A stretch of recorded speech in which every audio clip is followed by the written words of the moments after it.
Welcome to That Game Show, the awkward, inappropriate, random podcast that occasionally talks about games.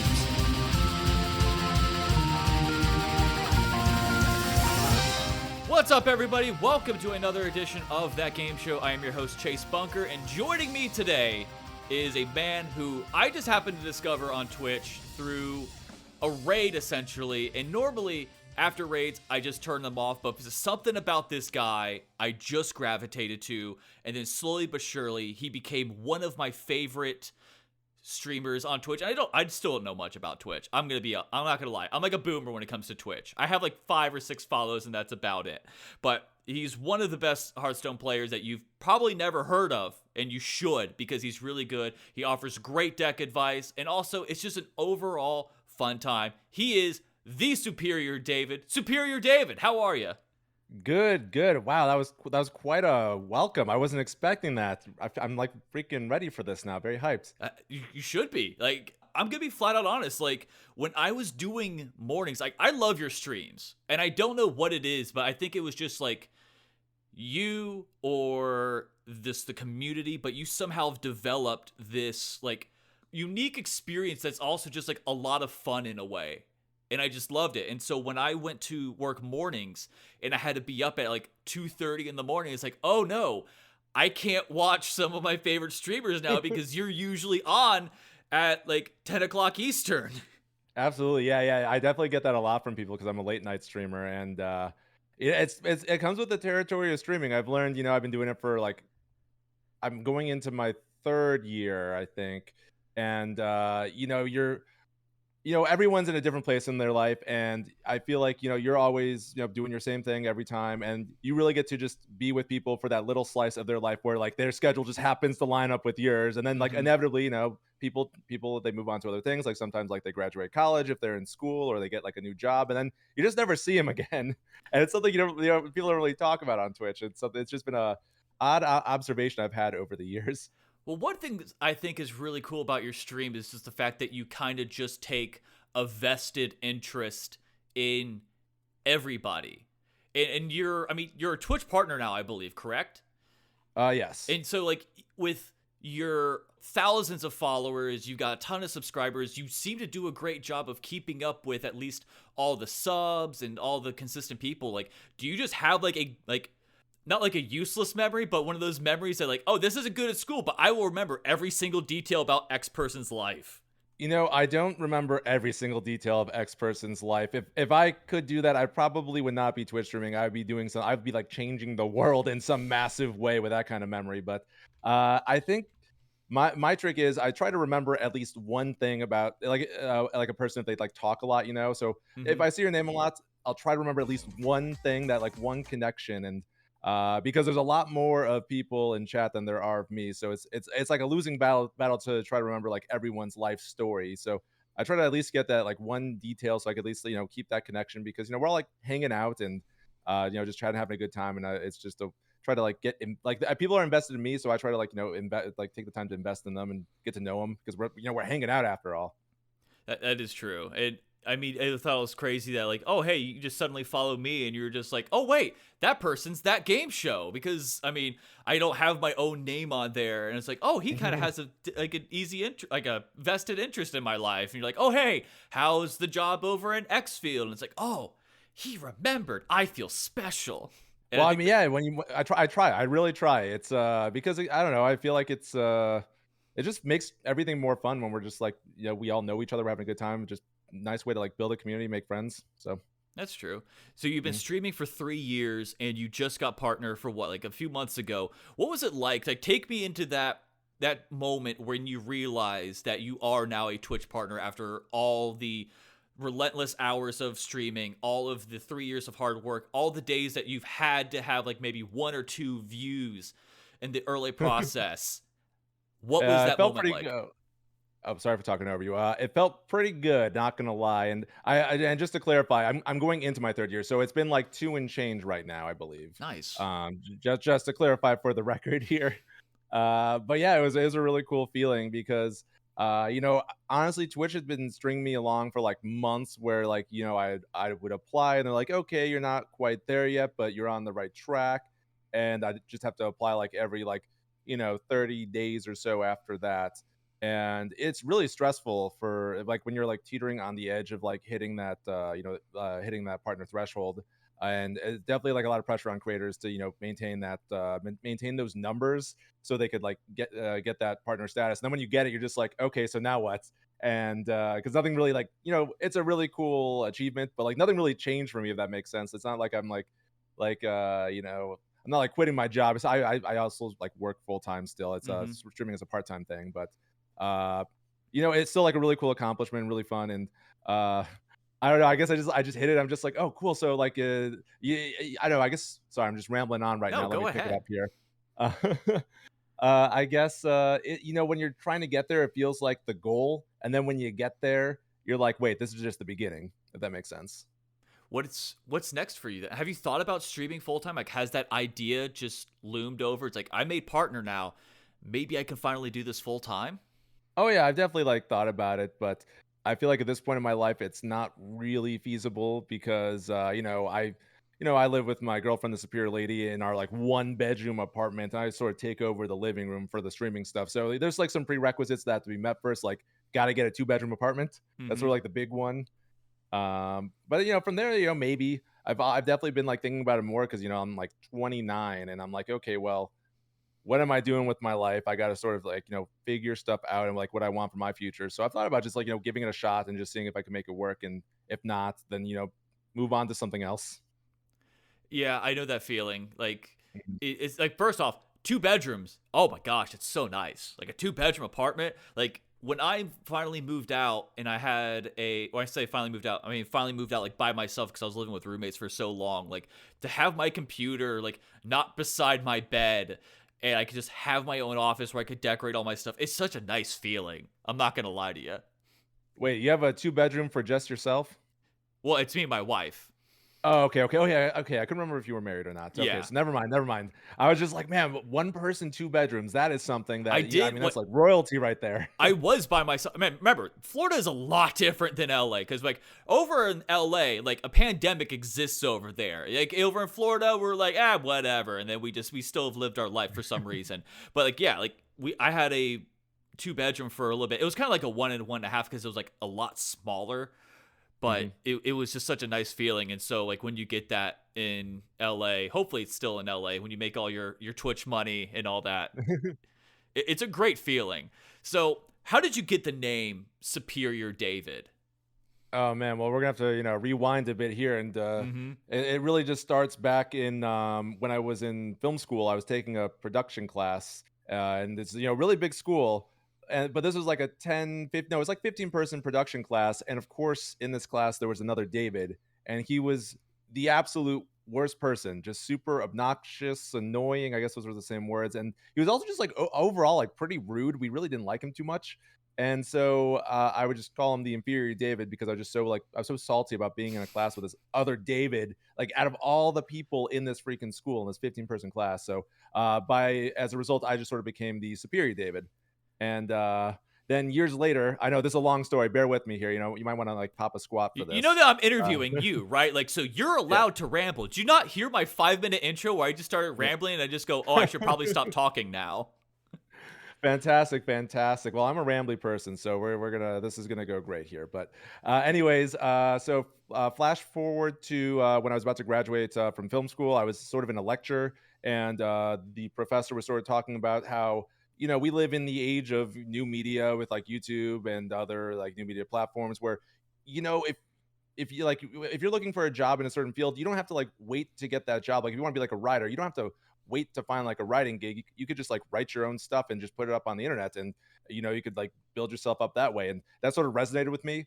And so I brainstormed ideas, and I came back to the superior David joke that I made like years prior, and I was just like, maybe there's something here for like a YouTube channel. And so when I graduated college, I made a YouTube channel called The Superior David, where basically it was sort of like a vlog-esque channel where I would just talk about my life, which, as a recent unemployed college grad was, fairly mediocre. But I think the character of the superior David, and that would be to like look at this mediocre situation and find like the superiority in it and really just spin things in like a sarcastic way. And then I'd also, make fun of a David like every week on top of that. So that's sort of where the Superior David came from. And it became like a moniker that I'd use online after that. And I just use it for Twitch. And, the rest is history. Nice. It's funny you have that story because when I worked over at a Regal Theater over in Orlando, I've never had to deal with this before because Chase isn't exactly what you call a common name. It seems like now though I'm kind of hearing it more and more. So I'm like, yay, finally recognition. And there was a manager named Chase, and I was just training, and I accidentally did a bad impression of a manager. And so I was then referred to as a-hole Chase, and he was just regular. He was just like Chase, and so I was just referred to that until everybody left. And so I'm like, all right, cool. I guess I'm just regular Chase now. And then you just see her every time she'll come in every once in a while. You just hear her from the back of the theater, "Hey, a-hole Chase!" It's like, oh, all right. Apparently, I'm the bad guy still. That's okay. I mean, that's how nicknames stick like that. But that's funny because I also worked at a movie theater growing up for a long time, and it was a great first job in high school. And then I also worked at a movie theater in college, so good times there. We got so many conversations with that. What was their I first know weekend? that's what I'm thinking too. What was your first weekend?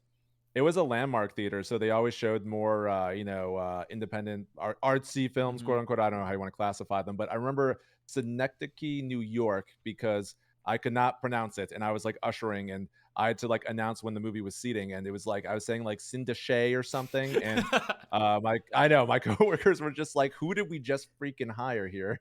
Oh Well, my what gosh. about you? What was your first weekend? I believe it was The Breakup, or it was that Vince Vaughn. That's what I was gonna say. The Vince Vaughn Jennifer Aniston movie. Yes, or X-Men 3: The Last Stand.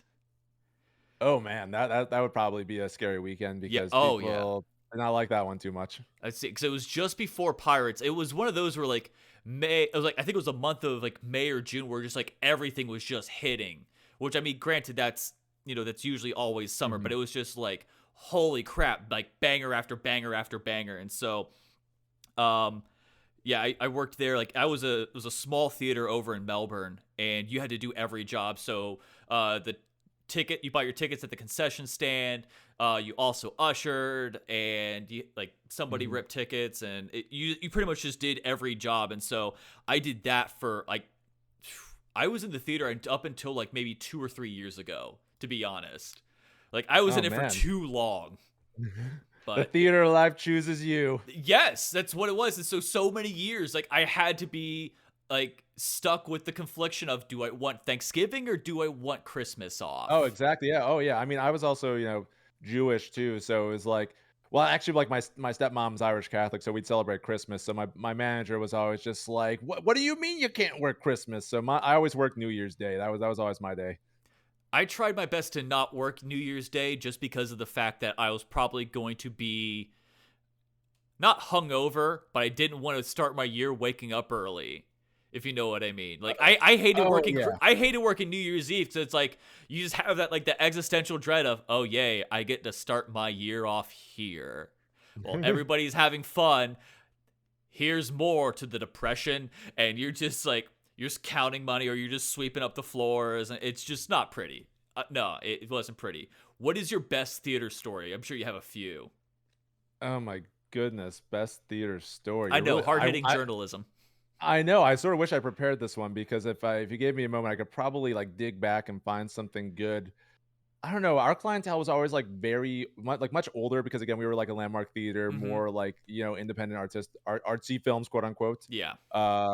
And the theater was in a well-to-do neighborhood, so I feel like the clientele was very privileged. They wanted they wanted their popcorn served on a silver platter. Yes. But I guess I can't remember what movie it was. Oh, actually, I my goodness, nothing even related to a customer. I remember I was opening working a morning shift with somebody new, And I feel like I was visiting from college, so like I didn't really know them. They got hired while like I was like out of college. I was like working like for like a winter break, Mm-hmm. and we got the popcorn going, and I'm ringing up some tickets and like getting a concession order ready because we were also like a small, I feel like all theaters, they sort of like go bare bones during off hours like that, Yeah. where everyone has to do like everything. Mm-hmm. But yeah, I was like, hey man, can you get me like like medium popcorn? And he's just like, oh, okay, yeah, sure. And so this dude like gets the popcorn, he goes to scoop it, then like his eyes just sort of roll back into his head, and he just like falls down onto the ground and starts seizing. And I'm just like, okay, nobody prepared me for this situation. And so I just like go down and try to like make sure he doesn't hurt himself. And the customers are just like, do something. I'm just like, I'm trying. Oh And my so gosh. I know, yeah. It was like really intense. And then like after like 10 seconds, he just sort of stands up and just like, whoa, what just happened? I'm just like, dude, you just like seized on the ground. He's just like, oh shit, and he just like runs off to the bathroom to get himself together. And we just uh I don't know, I can't remember what happened after that, but that was maybe I actually want to cut that one from the podcast. I could give a different one because that one got a little bit more intense than I Oh thought. no, it's fine. Like, dude, Okay, okay. we've tackled a lot of hard hitting subjects on here. Like, yeah, like you could leave in the guy having a seizure. Like, we had a customer once have a seizure during Spectre, and so I had to stop the movie, call an ambulance, and it's like I had to give out passes to a whole theater. And some people were just like, "Why'd you have to do that?" I'm like, "I'm sorry, a guy had a seizure, ma'am." Like, Okay, phew. I wasn't sure where we were at here, so I'm glad I'm reading the room all right. no, it's But fine. yeah, Like, anything goes here. Like, you're all okay. good, David. Okay. Well, I don't know. I guess it was one of those situations where I was like younger, early 20s, maybe like in my like late teens. I'm Mm-hmm. just like, no one really prepares you for those situations No. where you like, you just like have to act on like a dime. I think that's the saying. And Mm-hmm. he didn't really hurt himself too much. So I hope I did an okay job. But yeah, that's something that I'll never forget. And I guess just random anecdote. I remember like my manager, he found like a prosthetic leg in the theater one time. Not really much of a story there, other than like, how did this person like not take their prosthetic leg with them? Yeah, how do you forget that? It's like, man, something doesn't Yes. feel right. Hmm. I But realized yeah, that other that, than that might. that, yeah. Yeah, it's like, wait, why do I feel breeze right now on my knee? Oh, that's why. Yeah, I mean, exactly. did you work during 50 Shades of Grey? No, we didn't have that one because Oh, we were Landmark, more independent. We you're got like more independent. every like Okay. every time there was like a Woody Allen film, Ah. that's when things went down. That's when like, or the, oh no, Coen Brothers, that was even worse. Whew. There'd be like lines through the hall. We had to get the stanchions out to like direct people through our tiny lobby, and people would be very impatient. They try to like go back behind the concession to get their own popcorn. Like, who does that? What? It Yeah, sounds yeah. like you worked at like the most pretentious theater ever. Oh my goodness, yeah. These people, it's just the nature of the town where the movie theater was. Again, very like well-to-do people were pretty entitled. Mm-hmm. But yeah, just some of the stuff they pull. I'm just like, no normal person would do this. No. And yeah, I don't know, it was just sort of silly stuff. But Yeah. I think overall, I know that first story might have been like, man, David's theater was freaking crazy. But no, it was actually, it was pretty normal theater. Had a really fun time. Met lots of cool people. David's theater killed people. Oh God. We actually had, like, I had to once, this was Avengers Weekend. And so, of course, it was just crazy. I'll help make some awkward stories as well to make you feel better. So my girlfriend at the time, I was working in Orlando. She was graduating from the University of West Florida, which is in Pensacola. So it's a 7-hour drive. So I worked 9 to 5 on Friday, drove up overnight, and got there, witnessed her graduate, woke up at 6 in the morning to be at work on Sunday at 6.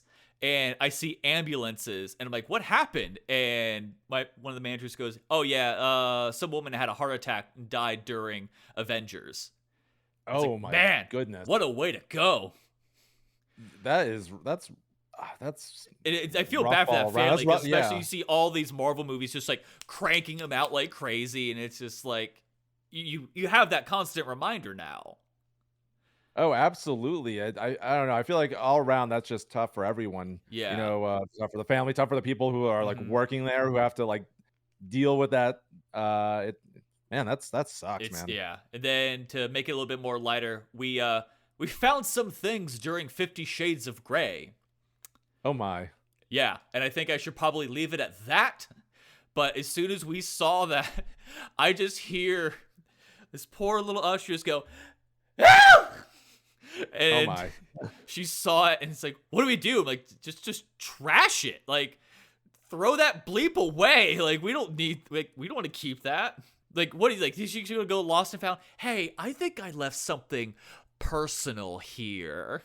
And I thought my customers were bad. I mean, granted, like, we were a top 25 theater. Like, we were always busy. So, like, our customers were like, we had some good customers. And then you had a lot of bleep hole customers that were, like, pretentious AF. Like, oh my gosh. Like, some of them were being just kind of racist. And so, luckily, I was able to kind of own a few racists and kick them out. That was a fun story. That was a fun little day. I got one. I'm sorry. No, you go. Oh, I was gonna say one fun thing I remember. Maybe lead with this one. Harold Ramis would come by my theater all the time, and like the rule was Harold Ramis got to go in for free. Yeah, nice. And the thing with Harold Ramis though is like after I knew him by like how he looked in Ghostbusters, and so like he came in and I didn't recognize him at first because he'd put on a lot of weight. Mm-hmm. And it was really awkward for a moment when I didn't realize he was Harold Ramis. But then when I like put two and two together, I was just like starstruck. I was like, oh my goodness, Harold Ramis. And he's like good friends. He was always like friendly with the manager, Mm-hmm. and I believe he signed like his copy of like Caddyshack. So That's really cool. Wait, no, Harold Ramis didn't do. Did you do Caddyshack? I don't think he did Caddyshack. I'm on it. Harold Ramis. I mean, he did Ghostbusters, obviously, but who did Caddyshack? Was that National Lampoon? No. Wait, no, he directed it. He did direct it. He did direct it? Yeah. Oh, he did. I was like, yeah. Okay. I was like, I know Bill Murray's in there, Chevy Chase. I was just like, and Rodney Dangerfield, of course. Yeah. Okay. I was like, I went to film school, so I have to like maintain like my film knowledge reputation here. This was really important that we had to get that right, or else like you went to film school, credibility ruins. Oh my goodness. I mean, the thing is like. The thing that nobody wants to talk about is there's just so many movies and there's more coming out every freaking week. It's a losing battle to know everything about like all movies. I just try to like know about the ones that like I really like. Yeah, I try my best to just like keep up with some of the movies, and like I'll remember like a few like random ones where it was like Godsend, the like the Robert De Niro horror movie that came out in like 2002. Like some of like those like smaller ones, like no one exactly remembers like oh gosh, Drill Bit Taylor or something like that. Oh, I actually remember Drill Bit Taylor because I feel like I saw that like in middle, like eighth grade or something. Oh my gosh, did that come out? Yeah, I think that. Yeah, because that was Owen Wilson. Yeah, it's Owen Wilson. Yeah, that adds up. That mind. Yep, that adds up. So. Nah. There were always like the people in film school would be like, "Oh yeah, I've heard of it," and like act like they like know stuff about it. I don't know. That's a whole nother conversation here. But if to any like aspiring film people, you don't have to know about every movie. Just know about the movies you like. When you came out of film school, did you think you would be in the field that you are, or did you ever think like, oh, I actually want to go into directing and something like that? Oh no, like most people, I graduated and I want to be a screenwriter. I feel like that's a pretty common thing. And I actually really do enjoy writing. I love the craft of screenwriting. It's like real like practical writing. And that is so cool to me because I feel like I'm a pretty practical person. But I guess I did some writing for a bit just to try to like develop a portfolio, and then I got to the point where I'm like, dang, I need to get a job. So then I got a job doing like some admin work. And that evolved into my current job where I do audio engineering. And I did not really see my life going that way, but it's been a really fun ride, and I enjoy the field a lot. So, yeah, I know that feeling just because it's like I've seen a lot of my friends like go into like a theater major or go into like film, and they end up just like changing, like they end up just like becoming something completely like different, like PR or something. I think I have like one friend who like I just did movies for over at UCF, and where I almost got pulled over and followed by the police. That's a different story for a different day. That's a different podcast. That's a different podcast. That was an interesting day, but I think he's over in LA now making movies. I don't know if I have any pull with him anymore. I don't know if he likes me, but either way, If you, I could try my best for you if you'd like. Oh, Maybe. I'm good. I'm good. I'm very happy with what I'm doing and the stuff on my plate. But I appreciate it, man. I try my best to help out the people when I can. Mhm. I tried to like look for a job for like Rasai for a little bit because he was like, "Oh, I want to try this." Like, "Oh, I'll look." And I've been looking at Florida areas. Like, "Oh, he may not want to move." Oh yeah. Oh, I had no idea you were that close with Rasai. I love I'm not Rasai. like Oh, Rasai. Like Rasai. This I don't know what it is. Like Rasai and I like he offered me advice once over during a Chris Adelis's stream, and so I just kind of like had a minor like talk with him every once in a while on Twitter, and then all of a sudden I watched his stream, and then when he would stream a lot, then I would watch it, and and for so those listening at home, Rasai is another was another like content creator who mm-hmm. we sort of got into streaming at the same time. Rasai Very nice actually dude. directed me to you. Believe it or not, I was watching Rasai's stream, and he's like, "Oh, well, all right, we're gonna end up here. We'll raid Superior David," and that's how I watched you. I knew there was a reason why I always liked Rasai. Yep. No, it's funny because I remember we in 2019 we were both going to BlizzCon and he didn't really have a place to stay, and I was just like, hey, you could crash with us, and it was like me, a friend from home, and like the superior lady, and one of her friends, and I was just like, yeah, guys, I invited this person I know through streaming, and I'm like, I'm pretty sure he's not an axe murderer. So that was a fun experience when I met him, and he was actually a really cool dude, and we Mm-hmm. joke about it to this day. Yeah, whenever I've talked with Rasai, it's been a lot of fun, and I love watching his streams as well. And hopefully he's doing well. Rasai, if you're listening, hey, how are you? That's good. I'm glad you're doing well. Anyway, speaking of movies, like, what's your favorite genre of movie? Oh, definitely horror. I've always been just like a horror guy. I don't know why I like grew up listening to metal, so maybe that has something to do with it. But it's always just been like a genre that has endeared itself to me. What's your favorite horror movie then? Oh, easily The Thing. Easily John Carpenter's The Thing. I got to specify here. Mm-hmm. I don't know the year, so that's how I'm You specifying don't it. know the year? Are you really a fan? Why do I sound like Muscle Man from Regular Show when I'm doing that voice? I don't know Uh, why. You know who else likes the thing? My mom! That dude, just you gotta get that on your reel. I really should. And they'd be like, wow, you were on Regular Show? Like, yes, totally. The Thing But came out yeah, in 1982. yeah, I knew it was 80s. I knew it was 80s. I still need to Um, watch that. Like, I've always wanted to watch it just because everybody just says it's so good. I also want to watch the 2011 version just because, like, I don't know, I just wanted to watch it, and I've just never had the time to watch it. Well, you should definitely watch the one from the 80s first. It's got a good blend of everything. It's got the body horror, the psychological horror, Mm-hmm. stellar cast, led by Kurt Russell. I mean, and of course John Carpenter directing, and it's just a movie that fires on all cylinders. And I watch it most Halloweens. I don't think we watched it this year, but we'll definitely watch it next year now. What is your And then favorite genre of horror then? oh my goodness. Yeah, You know, hard-hitting in journalism. school, I know, seriously. Well, in school, I took a class on David Cronenberg, so that actually really got me interested in like the body Oof. horror subgenre. But I don't know. I'm not too picky. I know a lot about David Cronenberg now. Yeah. Um, an inferior David, by the way, but I do like Mm-hmm. his movies. Dab on the inferior David. Exactly. Got to get that in while I'm here. While I have the platform.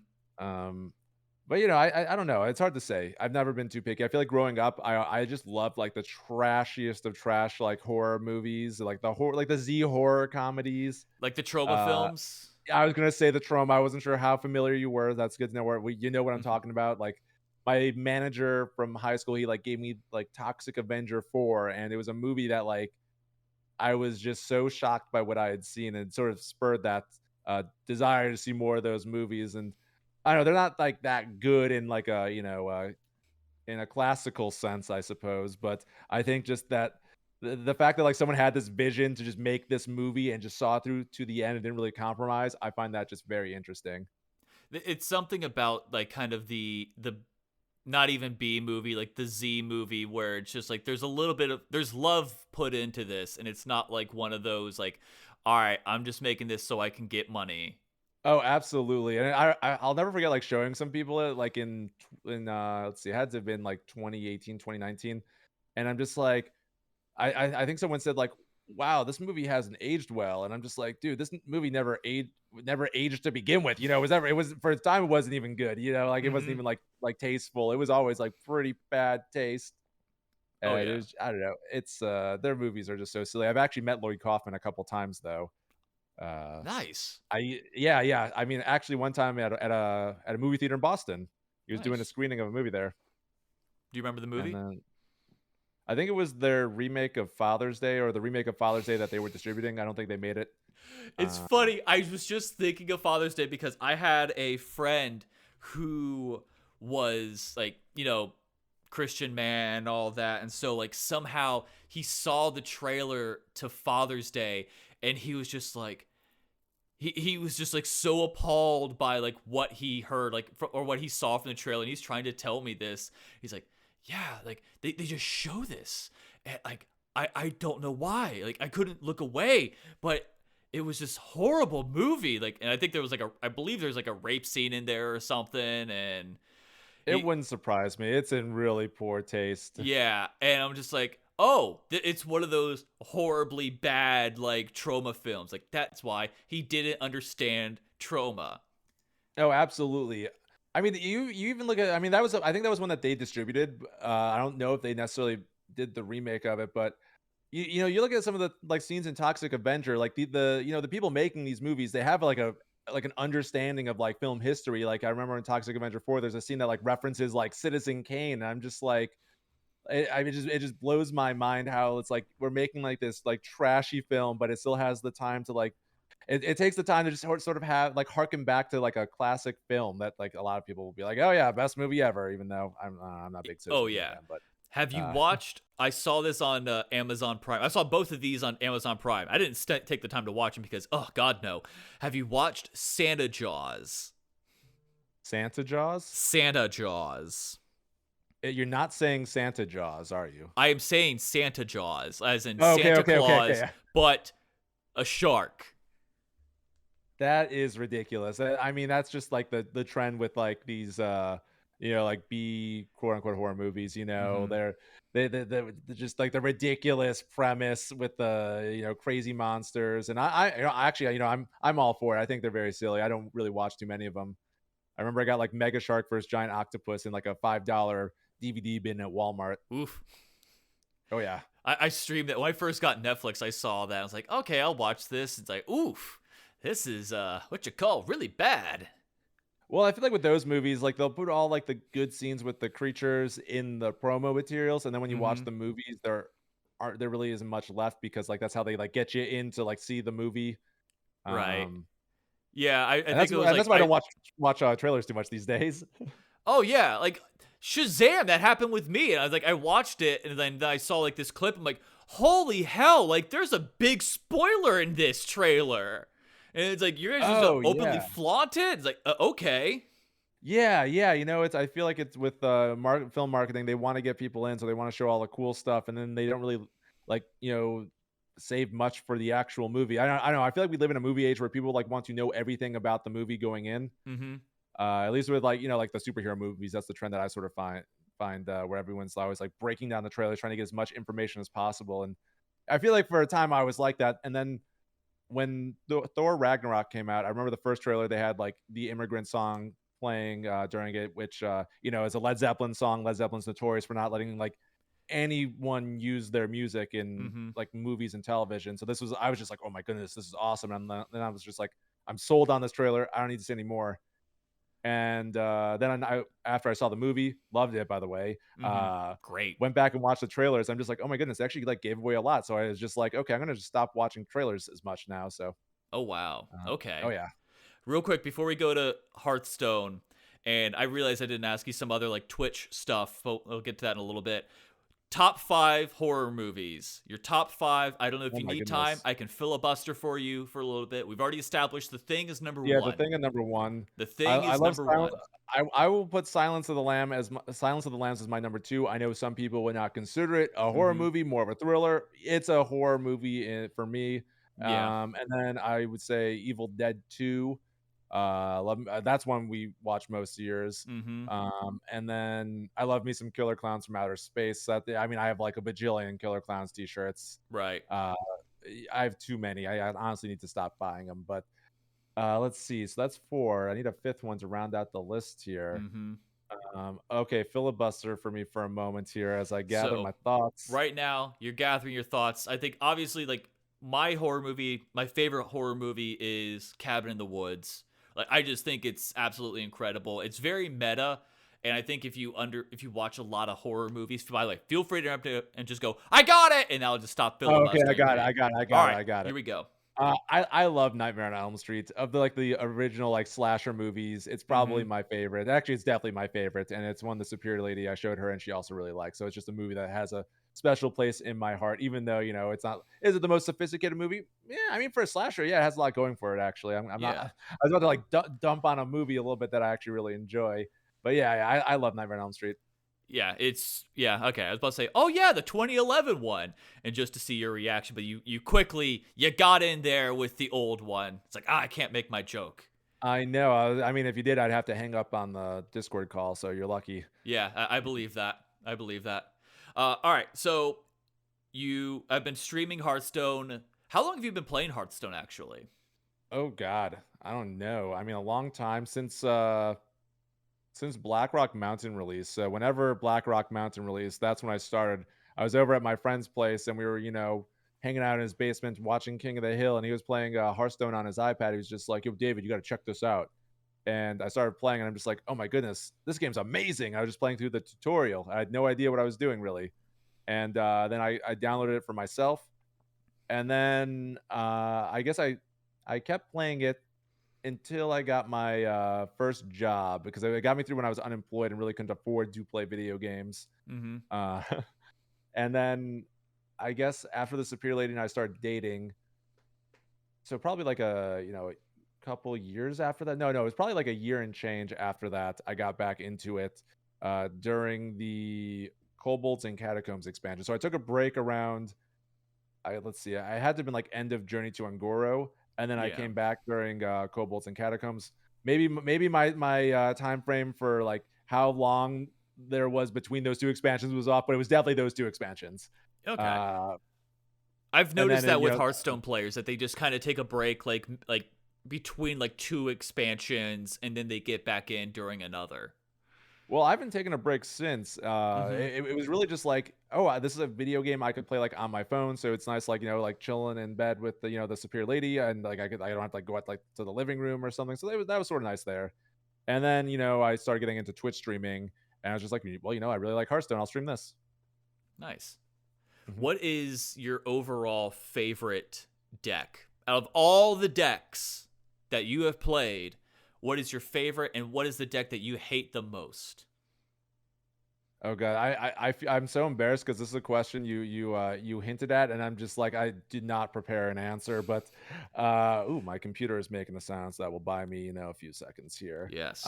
So favorite deck of all time. Mm-hmm. If I had to say, actually, I really like Quest Druid, like the original Quest Druid.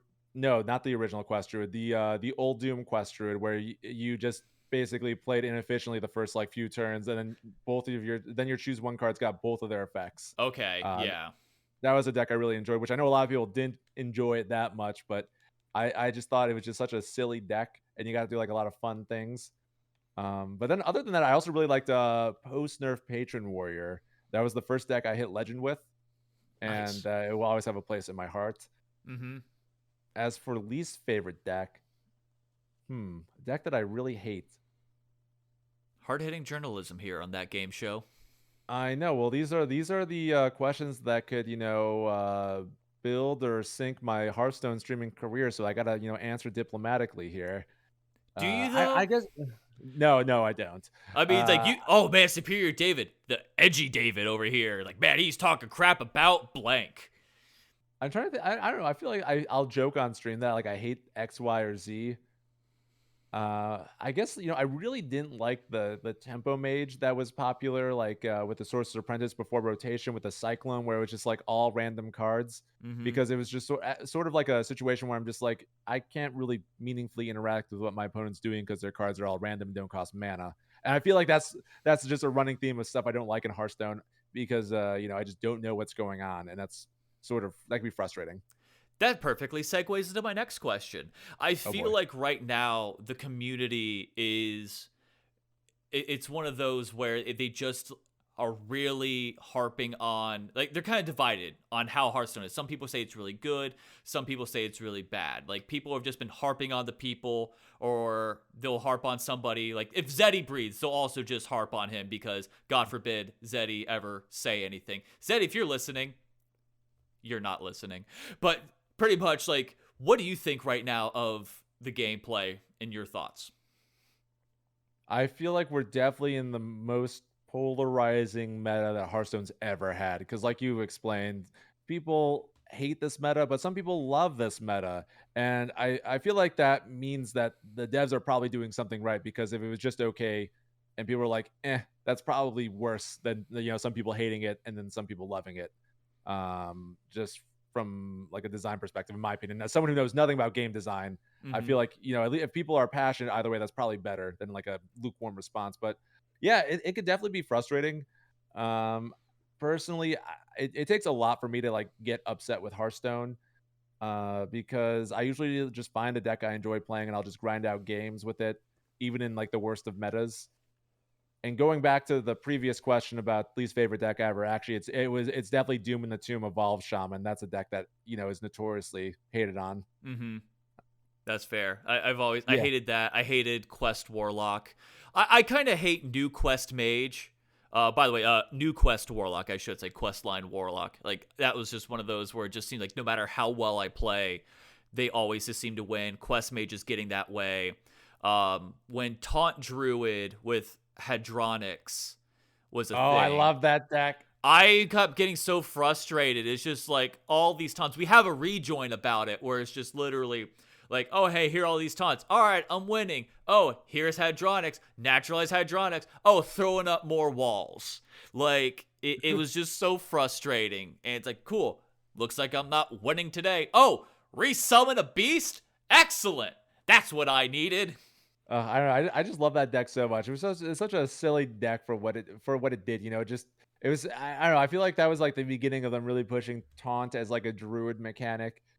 There's like a druid like thematic mechanic that they will support for that class. But I remember that deck was sort of interesting from a design perspective because there weren't really any like druid taunt minions. They all relied on like that. Like it had Hadronox, but then the deck was pretty much made up of like neutral taunt minions. So Yeah, I or thought that was like sort of a interesting. what's it, infesting swarm, where it's summon a 1/5 taunt, repeat if you have more minions, or if your opponent has more minions.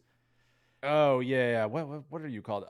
Spreading plague. Spreading plague, that's it. There we go. But like, yeah, you just kind of drop that whenever they're just playing like an aggro deck, and you just like significantly slow it down.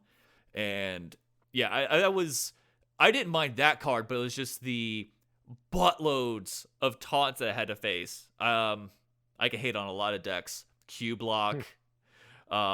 Just because I could never, I didn't have enough dust to craft it, so I hated it. Raza Priest. You were just salty about not being able to play it. Yeah, pretty much. And so, like, I mean, granted, now I have the dust, but it's like, before I would only have like maybe 1,600 dust, and so at the time it's like, all right, I'm gonna save this up for Alex Strasza. I'm gonna save it up for Ysera, Ragnaros, and then all of a sudden it's like, okay, I now have a lot more dust. Like, I think I have like almost 7,000 dust now. Like, I could probably afford to craft some legendaries, but That's a down payment on a house right there. Dang. it pretty much is. Like, it's just what all my cards are dust. And so and I also want to mention Superior David is part of my Hearthstone brain trust. I go to him on a lot of things. He has a lot of great deck suggestions over on his YouTube page. I believe it is youtube.com/the Superior David, or the Superior David, I should say, just in case if you add the extra E. I gotta tell you, it's actually youtube.com/c/Superior David. oh, damn it! So I close. know. Well, YouTube has the C in there because I think that's just so useless. I was gonna explain why they have it, but like I really don't know what I'm talking about. I think that's just how it is. You can check him on YouTube, give some great suggestions. One of the things I think is funny, and I have to thank you for this, you, Zeddy, and Luna, the fact that, I always tell this story because people don't know this, I tweeted at all three of them, and I said, what should we do about mercenaries? And we'll talk about mercenaries in a little bit. Should you craft a legendary or or try to just luck into it with a pack? And all three of you said the same thing. You should probably just craft it. You don't want to shell out too many decks. And so, or shell out too many coins for booster packs and all that. And so that was for my wife because, I love my wife. I try to help her out in Hearthstone when need be. And she literally bought 3 packs. And if she didn't get it there, she was just going to craft that legendary. She was going to craft Malfurion. Sure enough, 3rd pack, final card, Malfurion. And we just shout, what the hell was that? And I think it was just everybody's luck. Like, everybody just put their good luck energy. Destiny. It really was. And it's just perfect. Meant to be. So, I'm not saying you're going to get good luck on your next pack, but if you watch Superior David's videos, you may get a better chance at a legendary. Can't confirm it. But, I think the anecdotes just speak for themselves. Yes, exactly. Exactly.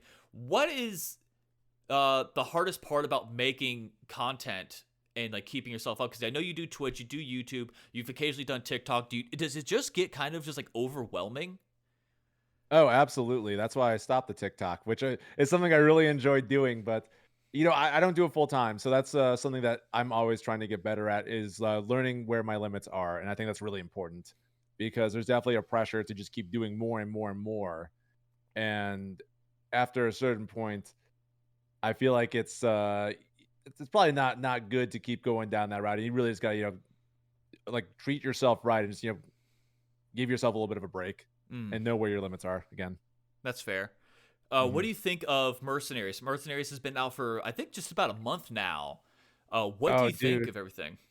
I love Mercenaries. I think the PvP is there's just so much strategy behind it where like a lot of people, we were talking about it earlier in Hearthstone where like there could be like a lot of randomness to Hearthstone where you can't really know like what your opponent's doing or like what you should be playing around, whereas with Mercenaries there is some randomness with like coin flips with speed ties and there are like a handful of random effects, but for the most part you know what your opponent's doing. And I feel like that creates a gameplay loop that feels like more similar to like chess, honestly, where like there's certain openings and there's specific things you do to counter those openings, and you could like deviate from those strategies if your opponent's expecting them. Just like a lot of depth to the gameplay that I just enjoy so much.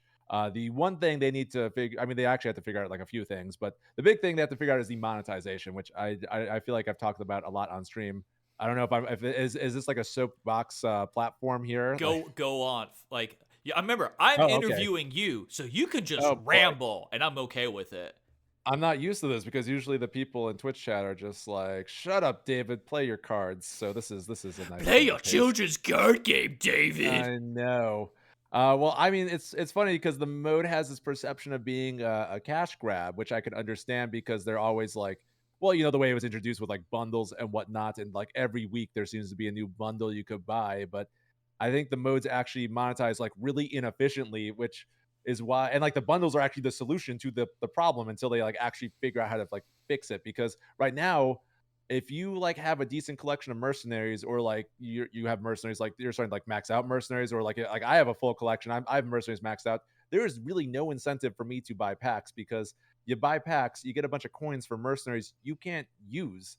You get the coins you can't use. The mercenaries you can use, of course, because you already have them. But you can't really like do anything with these coins. And I have like thousands of like aerial Rome coins. I'm just like, what am I doing with these? So I am like the pack system incentivizes you to not spend money on the game because you just don't get anything from it. And that's why they have to put out these bundles to give so you can like get more targeted coins for like mercenaries that you want to level up. But because it's so hard to get coins for specific mercenaries, again, you're incentivized to not spend money, and then you basically just have to grind the game out. And that's a problem, in my opinion. I feel like if a pay system in a game is sort of meant to sort of bypass the time commitment. That's typically how these things work. And with mercenaries, you basically spend money to grind. And it's just something that I feel like makes it really hard for people to get into the game mode and get invested. And I think they really need to figure out long term if they want the mode to survive. I was kind of surprised that they didn't just make it its own separate application, because I think the downside to the game is just the fact that like there's been I feel like so many more bugs than normal. And I know that like whenever like a new patch comes out, a new expansion comes out, there's bugs. But this time it's just like you have Tyrannus getting bugged, you have now the Jerry rig getting bugged, and like I Oh, enjoy absolutely. Mercenaries. I think it's a lot of fun. Some of the questing is just tough because it's just like, oh, here's this one guy, you're gonna get all these quests like Baron Geddon. Like I keep getting quests for Baron Geddon. It's like I don't have Baron Geddon in my lineup. Like I've just been doing the Curiel, Samuro, Zyrella, and I just push through that the entire time. Hope I get my blinding luminescence hits adjacent characters, and I just Yeah. farm and I just crush everybody. And it's tough doing the, oh, get this character to level 30, also win a bounty. Yeah. I mean, then on top of that, like if you max out like all the equipment and abilities, you get like a stat bonus on the mercenaries, +1/+5 stat bonus, which is actually like really impactful in PvP, more impactful than people think. Mm-hmm. And that's something I don't really like. I don't know. Basically, you know, in the early days of the mode, there was a way to, farm the tasks that allowed you to get this equipment for your mercenaries just really fast. The infamous air elemental Mm-hmm. heroic bounty. And they patched that because they wanted players to like engage more with the PvE. And I think you see what's happening now is that people are still just tediously farming. It just takes longer to get the rewards, and I think the problem really lies with the content. Honestly, it's not like the players who are doing anything wrong. It's just the PVE content just really isn't engaging, in my opinion.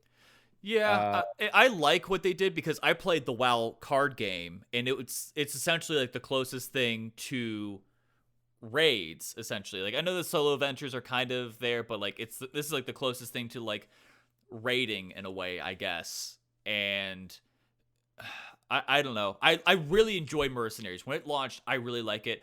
I don't know. Is it good streaming stuff? Like is it good to stream for in terms of like content wise, or do you think it's just like you get kind of basic, you kind of do rinse lather, rinse, repeat. It's better to do standard in terms of content.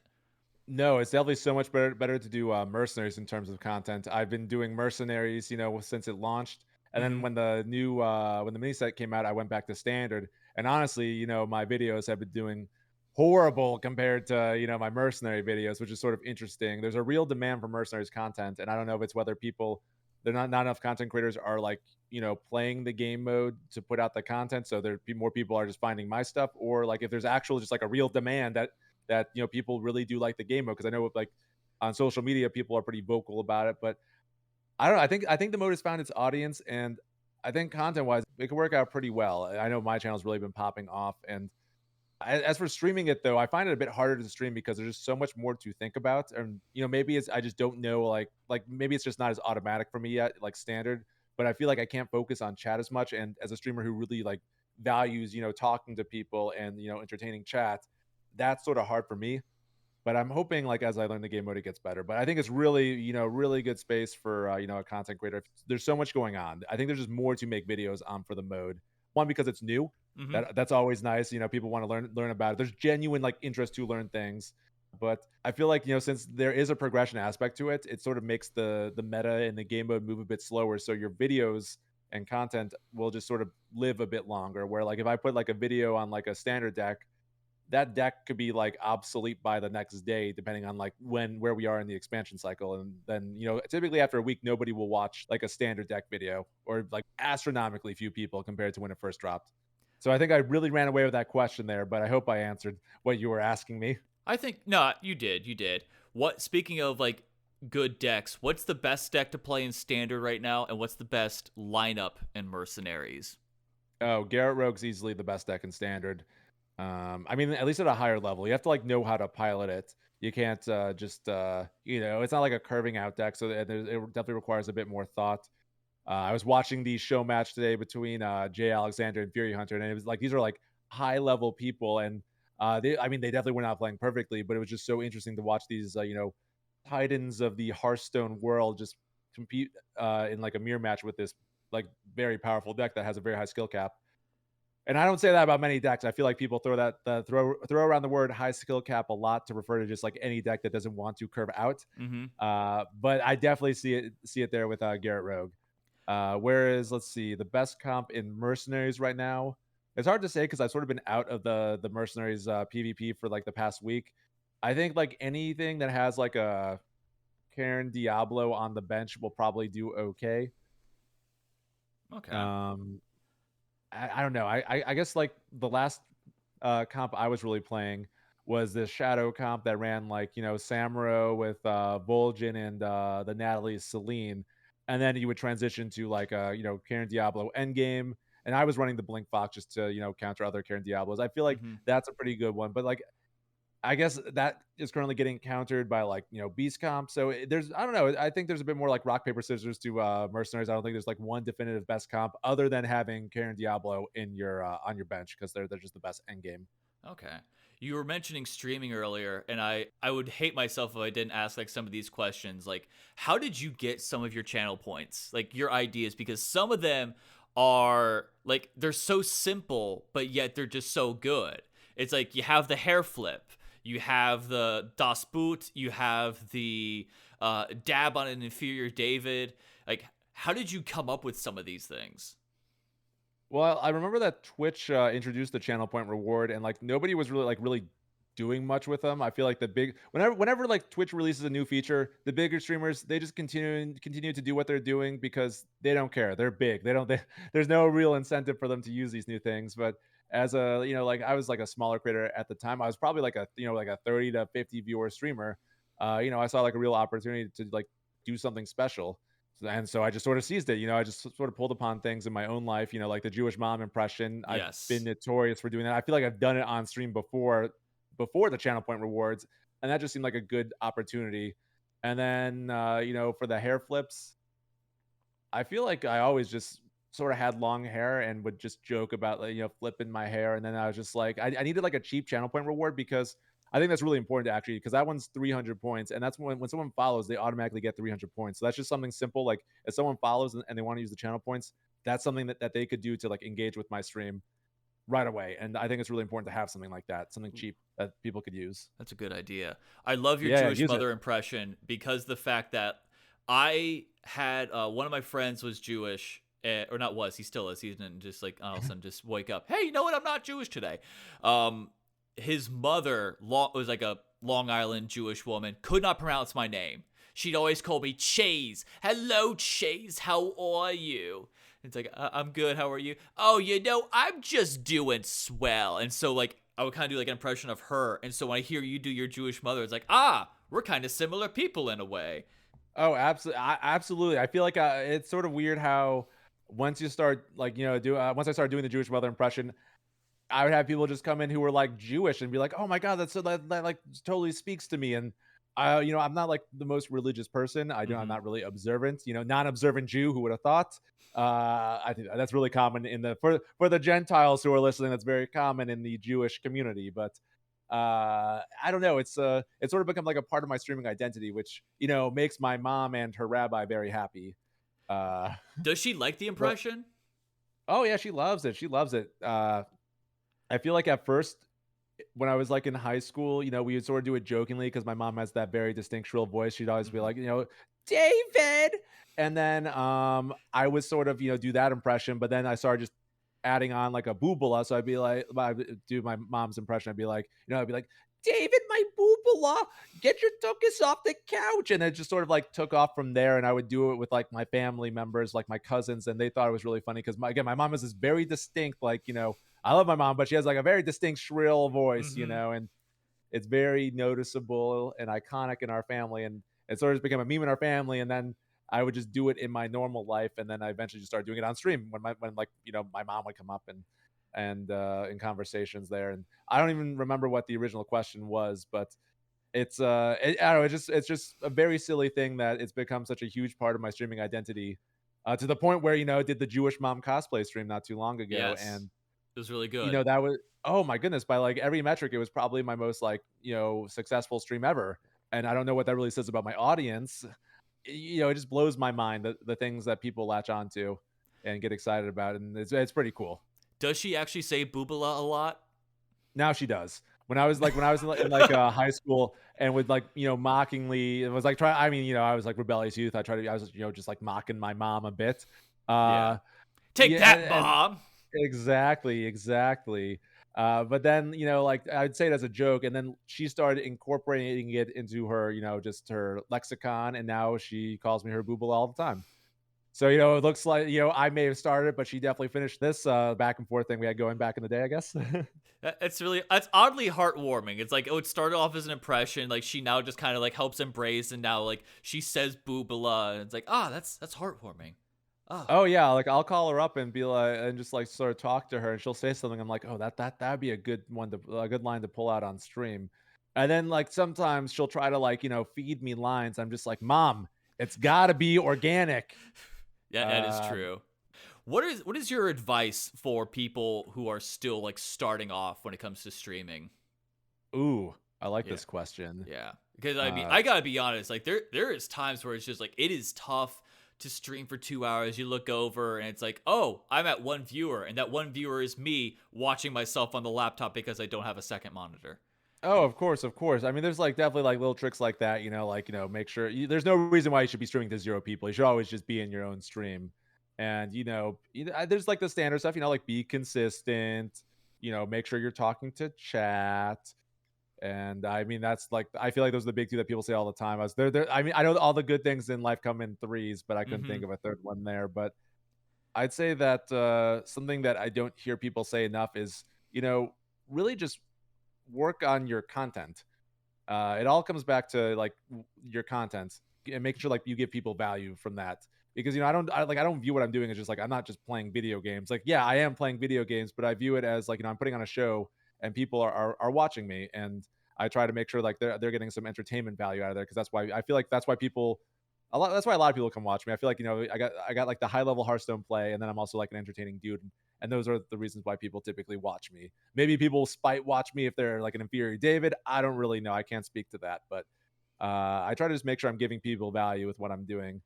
Because I guess at the end of the day, I always I made this joke to another content creator. I don't know if it's an appropriate joke to make here, but I say that like Yeah, go for at it. the end of the day, your content has to be better than porn, because as a content creator, you're in competition with someone's attention for like everything else in their life, and including porn, which it's like super addictive shit. So I'm like, oh, I don't know if I could say Go swear. for it, whatever. My Okay. co-host does it all So the time.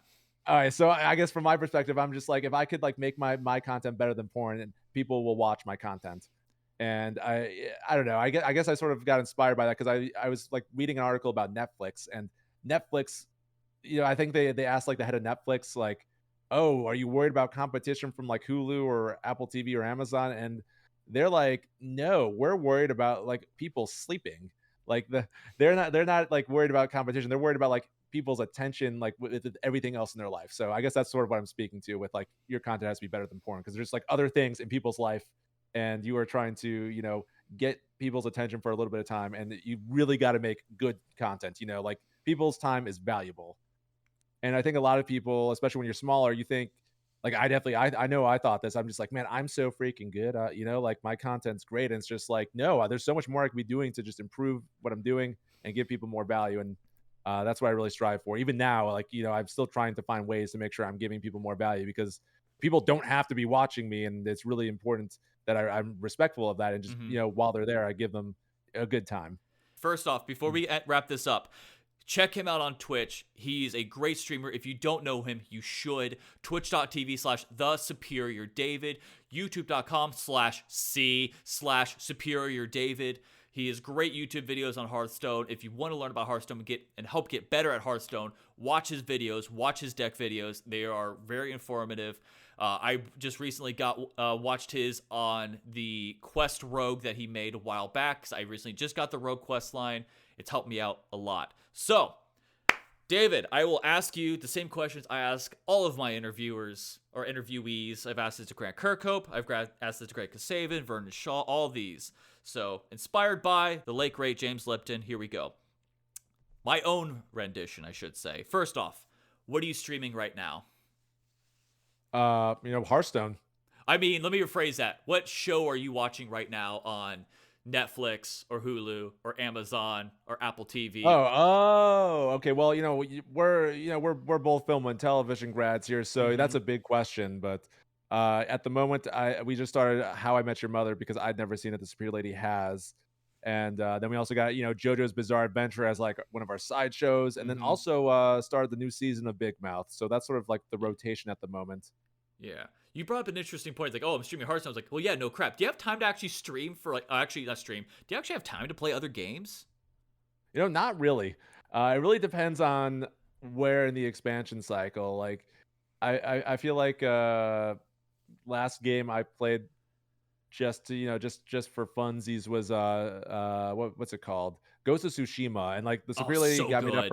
for yeah, it was awesome. She got it for me for Christmas, and then I didn't get to play it for like probably like 4 months because I just been so busy trying to keep up with the content creation. But then Mm-hmm. there's inevitably like a lull because it's just how the video games work. They can't be they can't be full entertaining for forever. There's always gonna be like a lull in the content where people are sick of it. So Mm-hmm. that's where you sort of where I will tend to just like take the time to like squeeze in a game I really enjoy. Or if the Superior League is like on vacation, I will just marathon a game. Nice. Yeah, I've been Or when trying we're to. traveling. Yeah. I've been trying to finish Assassin's Creed Valhalla for the longest time because I wanted to get Mass Effect Legendary Edition because I never played any of those. And that game is just so bleeping long.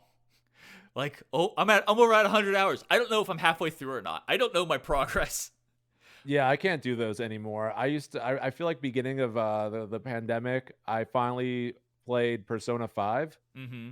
and that was like one at least 100 hours, and At least, that was yeah. like that's like the last like super long game I've played, and I'm just like I could never do that again. It was a beautiful time, where we just didn't know how bad this stuff was gonna be, and Mm-hmm. I was just like, yes, I'll just play video games from home all day. And then a month later, you're just like, do I have to play video games today? Yeah. Oh, the struggle. Oh, the I struggle. know, I know. What is your ringtone on your phone? I keep my phone on vibrates. So you don't remember what your ringtone is?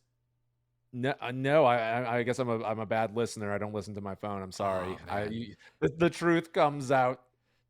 Breaking news. Ding. Superior David doesn't know his ringtone. Then what's your alarm then? What is your alarm sound? I'll adjust on the fly here. Alarm sound. I don't know it off the top of my head. I have my phone right in front of me. I could look it up right now. It's not nearly as aggressive as I'd like my alarm to be. It is Homecoming. Homecoming. What is that, like a hmm song or? I mean, it's just the alarm sound. It's one of the canned sounds. All right. Very I good. just realized I could just set a Spotify. I could make a song. Yeah, My like I have like alarm. my if I'm like dangerously late, like hey, you have to be at work in like 15 minutes. I have like the In Fear and Faith cover of Gangsta's Paradise. I don't know if you remember that time when it was I all over don't. MySpace. Oh, it's so good. Well, we could talk about metal later off air. Um, Mhm. what is the most played song on your iPod? Oh my goodness. On my iPod, it's probably like some Iron Maiden song. Might be like Aces High or something, but it could also just Trooper. be some sort of Guar tune. Yeah, I love me some metal, and like I still have my iPod. I keep it. I'll listen to it in my car. I don't like Hmm. using Spotify Who on is my your favorite phone while I'm band? driving. Favorite band, probably Iron Maiden. It's like Iron Maiden, Guar. They're like my big two that I Hmm. will always just love so much. I grew up listening to like a lot of thrash metal, and Nice. then I eventually got into like Iron Maiden and Guar. Is still like they became more thrashy over time, Hmm. but yeah, those are definitely my go-tos. Guilty pleasure band. Oh, guilty pleasure band. Oh my, this is a good question. Good question indeed. Guilty pleasure band. I don't even know if it's really a guilty pleasure, but I love me some mindless self-indulgence. I feel like as like a Nice. metal guy, it was always like, they were like, they weren't brutal enough, but now as an adult who's just like that stuff is like, very frivolous and who cares? And Hmm. I'm just like, man, MSI is fantastic. It really is Um, like it just like I mean I still to this day say like I like my coffee black just like my metal. Like it's oh yeah, such a whenever great lyric. I know whenever someone says I like my coffee black, you can't help but say it. Hmm. Um, And then my roommate in college, he also really liked MSI, and we got along like really well. He was like more into him than I was, and we ended up seeing him together. And that was like a really cool experience. But yeah, I'd say probably MSI. Trying to think of anybody else, but yeah, I can't think. Nothing else is coming to mind. So we're just gonna say mindless self All right. indulgence. Favorite song you like to belt it out to, no matter how good or how bad you sound. Oh my goodness, all musical questions So here. far, I'm getting all the musical ones out of the way. Oh God, I gotta answer these questions fast. I'm sorry, I'm just chewing up your time here. No, it's fine. I mean, there's no time limit. I felt bad that I'm taking up most of your time. Like I appreciate all the time you've been giving me here. We're at like almost at 80 minutes. Oh God, well that's because ADHD. I could just talk forever. Oh, that's fine. I could go for. I mean, I'm in radio. That's what I do. I talk with people. So yeah. So let's see. Song I want to. I'd always be able to belch it out to, no matter like how bad I sound. The Superior Lady and I don't do karaoke often. I actually have my singing voice is let's just say that people's ears aren't superior enough to appreciate my, very unique singing voice. That's very But fair.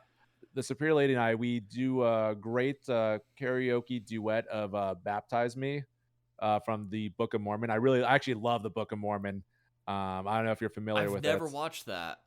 Oh my goodness, it's an amazing musical that like opened me to the world of musicals, and it's by the guys who did South Park, Trey Parker, Matt Stone. So it's really like it really doesn't hold anything back, and it can be pretty scathing towards the Mormon church, and it's also hysterical. They have a song called "Spooky Mormon Hell Dream," which is probably also up there for songs like I could be super intoxicated or sound horrible, and I'll still just sing along to that because it's so catchy. If you could eat one thing, or one meal, I should say, for a week, what is it? Just nonstop. Just go to town on it. Deep dish pizza because I'm from Chicago. That's fair. That's an easy one. That's an easy one. There you go. Favorite superhero? Oh my goodness, favorite superhero. Asking the hard-hitting questions. I know. Who'd have thought these were the hard-hitting questions, not like, what do you think of the current meta in the Hearthstone right now? I don't know. That's easy stuff. That's stuff that's on my mind all the time. This one, I'm just like superheroes. There's so many out there, and I like, what can I like say my dad because he's my hero, No, let's see. Real superhero. Is your dad your hero?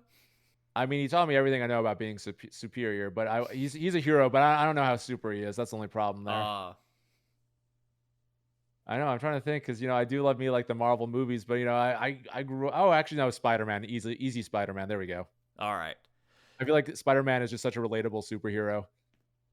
Okay, fair enough. To help settle a bet, do you think Mega Man is a superhero? I don't think so. I don't think he is. I feel like in the cartoon, maybe they portrayed him more as a hero, but I feel like in the games, he's just just like a normal robot who had this mission to just stop these other evil robots thrusted upon him. So I think he's more of an unwilling hero. I know I'm really getting like way into the weeds on Mega Man here. But in the first game, he's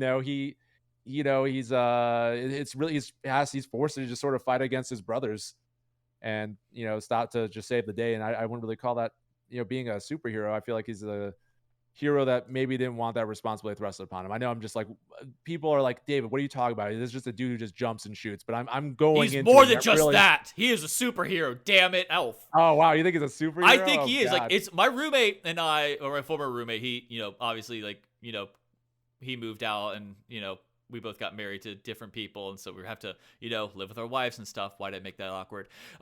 He doesn't think so. And by the way, I love that you're like 5 lists. Like, I wasn't saying, oh, hey, superior list just to go with the joke. That's a really good list. If in case you don't know, Superior David listed 5 games that were important to him throughout his youth and teen years, and it's an incredible list. Mega Man X, Resident Evil 4, Devil May Cry, Soul Calibur 2, and Left 4 Dead. Great list. Yeah, I grew up with like a lot of Capcom games in my life, and Mega Man X was my first game. I guess Mega Man saves the day, but I don't think that makes you a superhero. Man, thought maybe for I'm just splitting hairs. For a brief second, it's like, oh, I might have just got it, but nope. Drink of choice, alcoholic or non-alcoholic? Moscow Mule or Whiskey Sour, but I think lately Moscow Mule. Favorite internet video? Oh man, Christian the Lion. Christian the Lion. I don't think I know that one. Oh my goodness. Well, make sure you have like a box of tissues next to you because it will make you cry. It's this heartwarming reunion between Oh wait, is these that the guy that like trained the lions growing up, and then all of a sudden like he opens the gate and the lion just like kind of hugs him? yeah, these two dudes, they like raised this lion as a cub and they had to, release him back into the wild because he's a lion. And uh they visit the lion like years later as when he's an adult, and the lion remembers him. And there was this one video, it was probably taken down due to like DMCA, but like it's it's that Aerosmith song. Mhm. I would sing it, but I can't Don't want to miss a thing. yeah, don't want to miss a thing. Yes. And the way it's like edited is just like perfect to the song, or maybe the song's just written perfectly to this video. And it's just beautiful. This heartwarming reunion between these two grown men and this grown adult lion. I feel like we live in such like a cynical age where like something like that just really touches my heart. All right, I added 2 new questions to this list for those of you who've listened in the past. 2020 was a really crappy year. What was one positive that came out of it? Oh man, one positive that came out of 2020. That's a good question. Trying to think like what have I been doing this past year?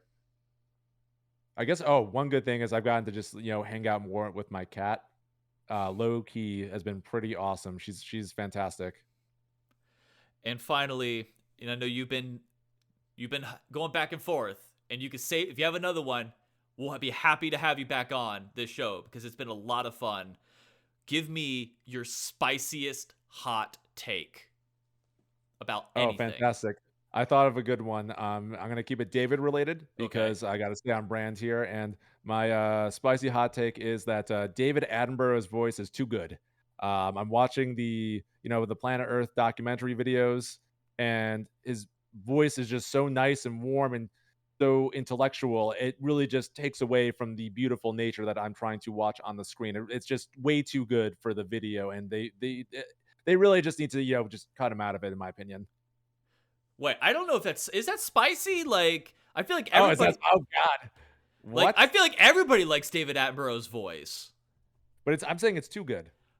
You're saying like it shouldn't be on the nature. You just want to watch straight nature for 30 minutes. Yeah, his voice is too good. It detracts from the video. Ah, okay. Yeah.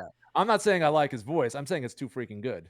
Ah, okay. So you're just saying you'd prefer. What do you think David Attenborough should then like use his voice on? He should, pick up the mantle of Billy Mays and start trying to sell us stuff because man, he could. Oh man, The stuff that man could sell. Actually, is he still alive? I don't even know. David Attenborough. I'm on it. He should be. I haven't heard anything. I don't think the internet has cried yet. Oh yeah, 95. Yeah, 95. Wow, look at him. Wow. 95. It still sounds so freaking good. Yeah. All right.